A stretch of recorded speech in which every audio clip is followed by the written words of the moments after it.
Bonsoir à tous, ravi de vous retrouver pour ce nouveau journal d'information locale. Nous sommes le mercredi 15 septembre, voici les titres de cette édition. Brigitte Bourguignon s'est rendue sur le site d'Airbus ce mardi à Elancourt, l'occasion pour la ministre chargée de l'autonomie de lancer une nouvelle mission concernant la responsabilité sociétale des entreprises. Objectif, amplifier le soutien aux salariés aidants et faire connaître les dispositifs existants. À Maurepas et Coignères, la zone commerciale Paris-Ouest se refait une beauté. Le but, inclure une parenthèse verte et responsable. L'exemple dans ce journal avec l'un des projets retenus, Etixia. Nous recevrons également Didier Fischer, vice-président délégué au commerce, pour parler de cette modernisation. Et puis pour l'environnement, les 12 communes de l'agglomération s'engagent pour nettoyer Saint-Quentin en Yvelines, une opération qui s'inscrit dans le cadre du World Cleanup Day, au programme ramassage des déchets, sensibilisation à la cause environnementale. C'est l'un des gros projets des années à venir. La ligne 18 qui doit relier Versailles à l'aéroport d'Orly est en marche. Pour rappel, la première partie en Essonne de la ligne devrait voir le jour en 2026. Pour les Yvelines, il faudra attendre jusqu'en 2030. Ce mardi 14 septembre, le premier tunnelier a été baptisé à Palaiseau. Bichente Mérien Santisteban était sur place. Il s'appelle Céline, en référence à l'une des collaboratrices du projet et marraine de la machine.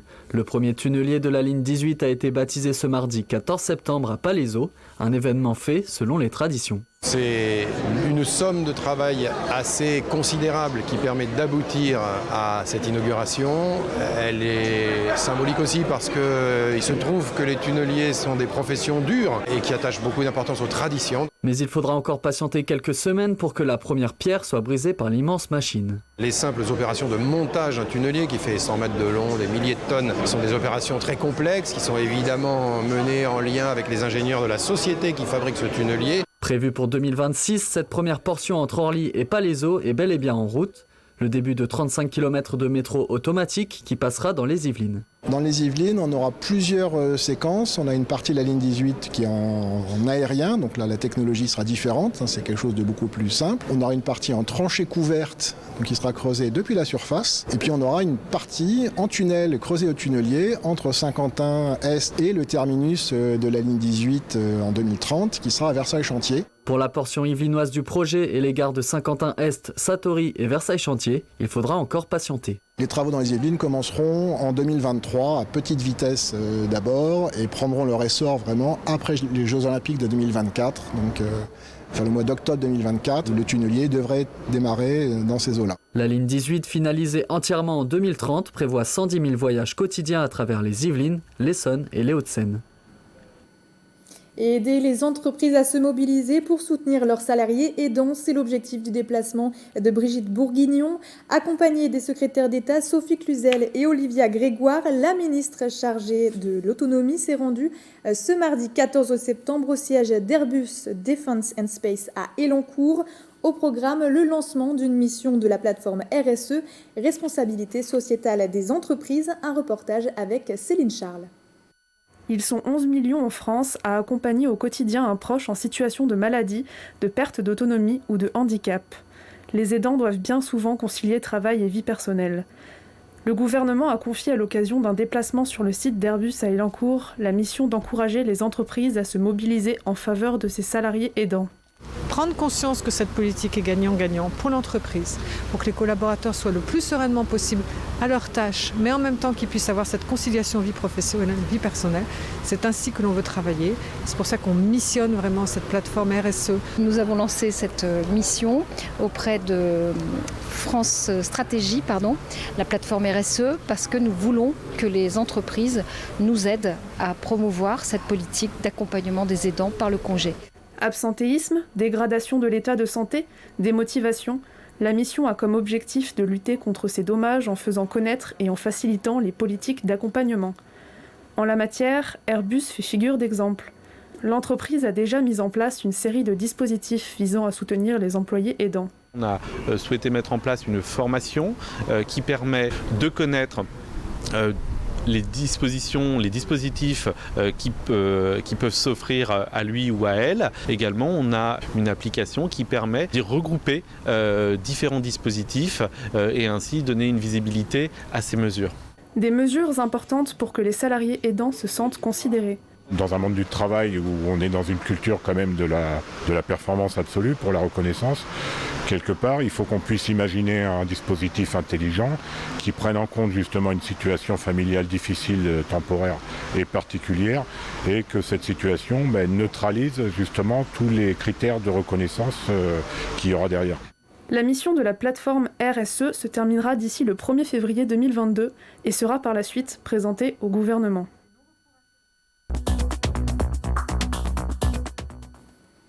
Et la zone Paris-Ouest de Morpa-Coignières a amorcé son processus de changement. Le pôle commercial vieux de 50 ans doit être réinséré dans la partie urbaine. Entièrement privée, la zone ne compte pas moins de 180 propriétaires différents, soit des difficultés supplémentaires pour cette modernisation globale. Un premier volet de ce grand changement a déjà débuté avec le programme Etixia, le reportage de Nicolas Dandry et Bichente Mérien Santisteban.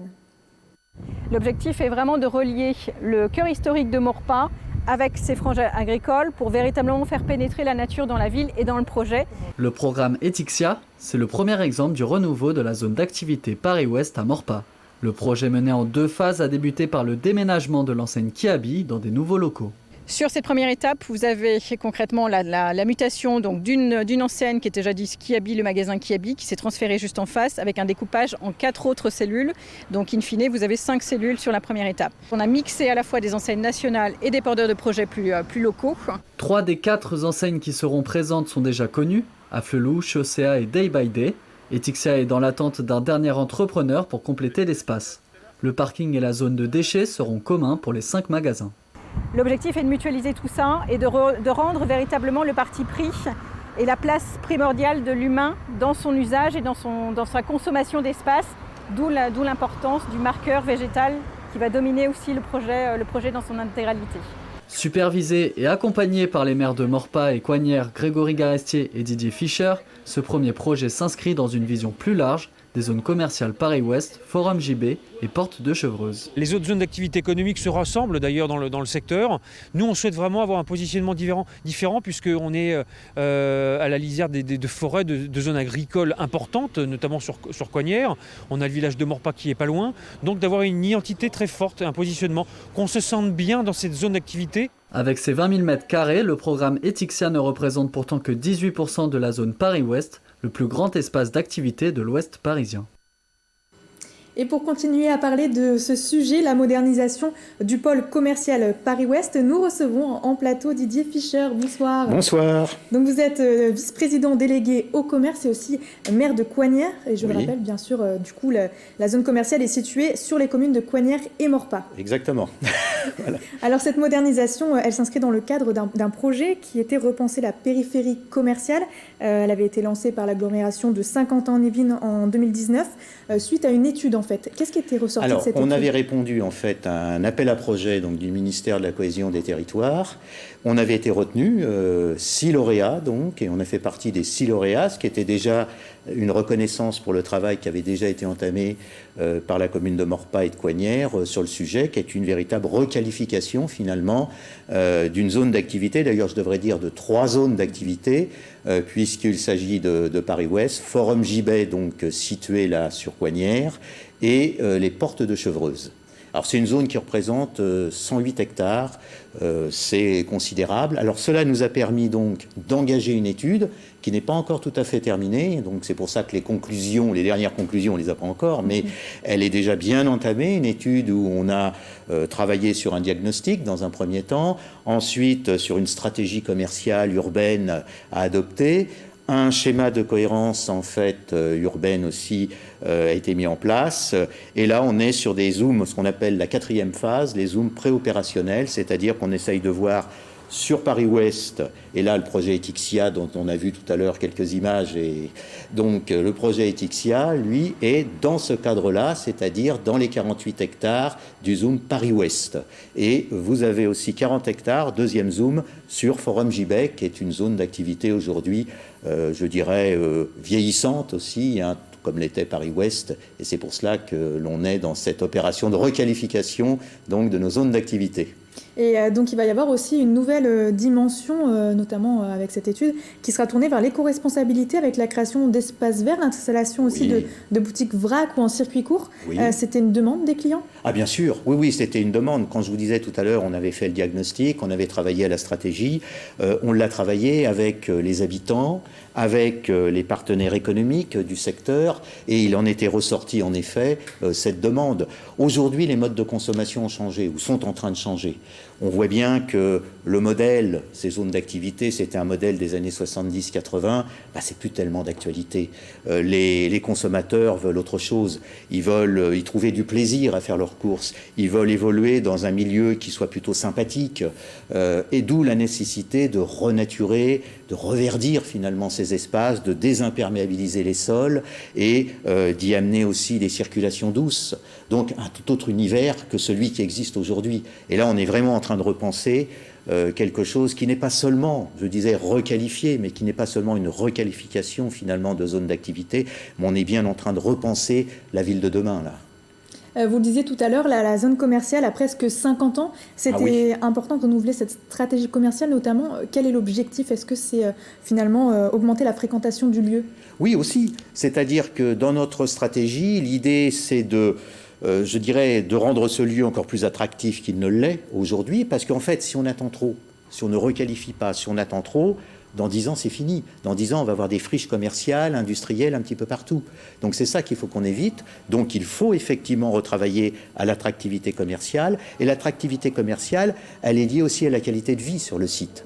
Et c'est bien pour cela qu'il faut aussi, d'une certaine manière, créer une relation entre le milieu. Vous savez, vous connaissez cet espace, le milieu environnant, c'est la nature en définitive. Ce sont des champs, c'est la forêt à proximité.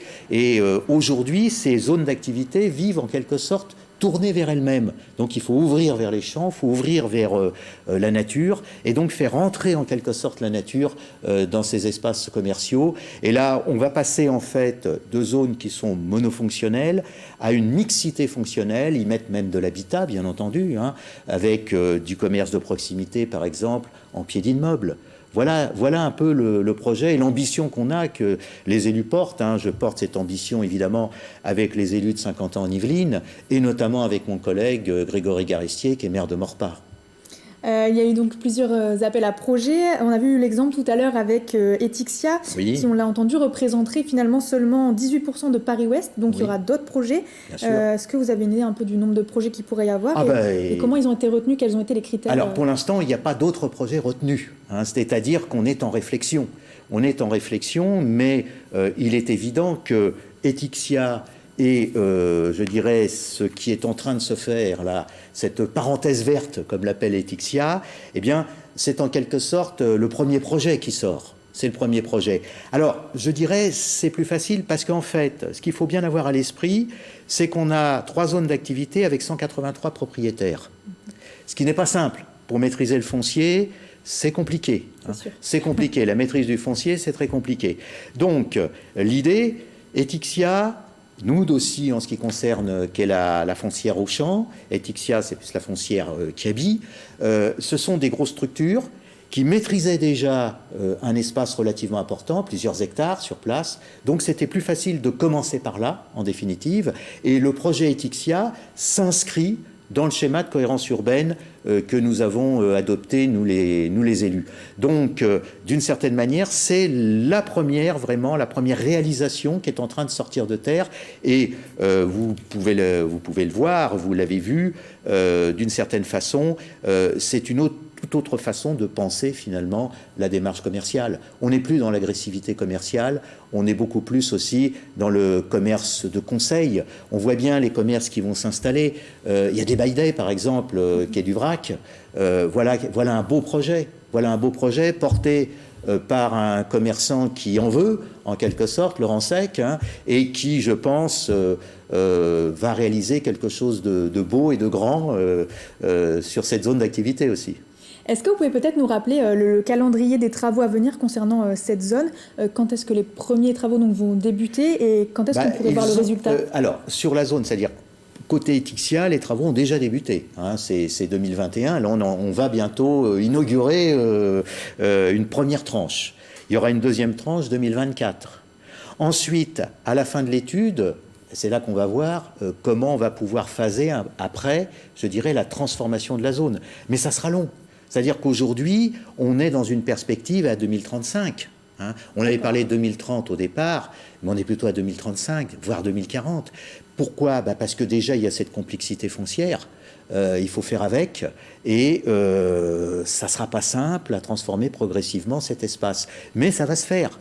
Ça va se faire parce qu'on le fait en concertation, parce qu'on travaille avec tous les partenaires du lieu. Donc je pense qu'on devrait y arriver. Et en plus, je le disais hier, notamment à la conférence de presse, il y a une vraie volonté politique des élus de Maurepas, des élus de Coignères, de transformer cette zone. Donc ça, c'est ça qui compte souvent. Hein. Il faut cette force. Si ce n'est pas porté politiquement, ça ne marche pas.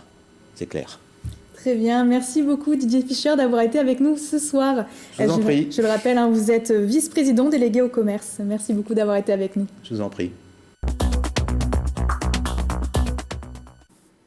Le 18 septembre, c'est le retour du World Cleanup Day. Lors de cette journée, des opérations de nettoyage ont lieu dans le monde entier. À Saint-Quentin-en-Yvelines, des opérations auront lieu pendant le week-end.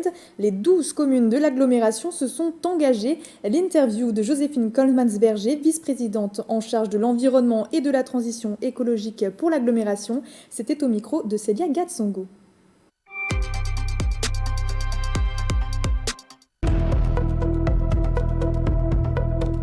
J'ai fait la proposition cette année de regrouper le World Cleanup Day pour l'ensemble, plutôt que chaque ville fasse dans son coin, même si on continue à faire ça, mais malgré tout, de réunir cet événement avec un chapeautage, on va dire entre guillemets, de communication de Saint-Quentin-en-Yvelines.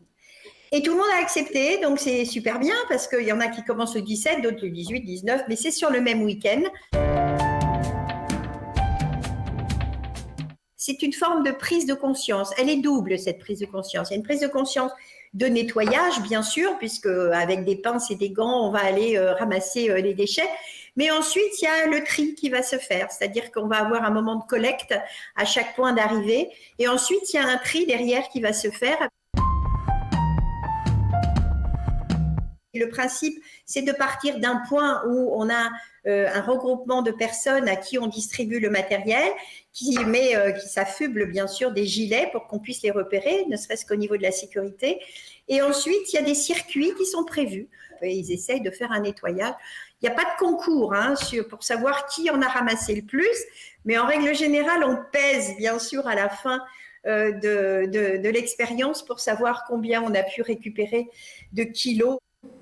Vous l'aurez compris, le World Cleanup Day, c'est donc une initiative pour sensibiliser au ramassage des déchets et à leur tri. Pour l'occasion, une opération a eu lieu en avant-première ce mardi 14 septembre. L'association Je respecte ma ville et l'école maternelle Paul Fort à Montigny-le-Bretonneux ont sensibilisé les plus petits. Antoine Durand s'est rendu sur place.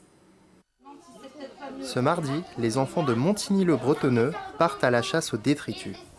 L'école Paul Fort a organisé cette activité afin de sensibiliser ses élèves au ramassage des déchets. Notre école, dans son projet de développement durable, est très attachée à la notion de biodiversité. Donc on a un jardin, une serre et on travaille dans la nature en permanence. Et donc la nature, il faut la protéger. Ramasser des déchets en fait partie. Équipés de gants, de sacs et de pinces, aucun détritus n'a pu résister face aux parents et à cette jeunesse motivée. Très bel engagement déjà de l'école de participer à ce genre d'action et j'ai vu les enfants très motivés à ramasser les petits déchets.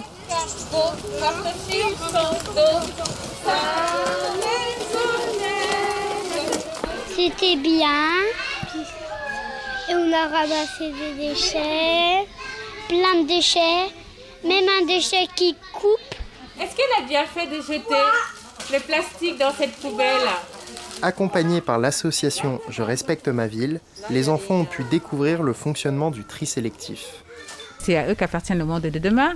Nous, on est juste la génération qui prend conscience et les élèves et les plus jeunes, c'est à eux qu'on laisse le monde de demain.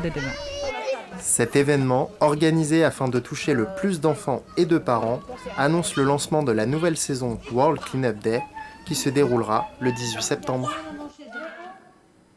Côté culture, moins connue que celle du patrimoine, les journées du matrimoine se déroulent également ce week-end. L'objectif est double, proposer des rendez-vous culturels et travailler en faveur de l'égalité hommes-femmes dans le domaine de l'art. L'événement met en avant les artistes féminines du passé au travers du théâtre, de conférences ou encore de spectacles.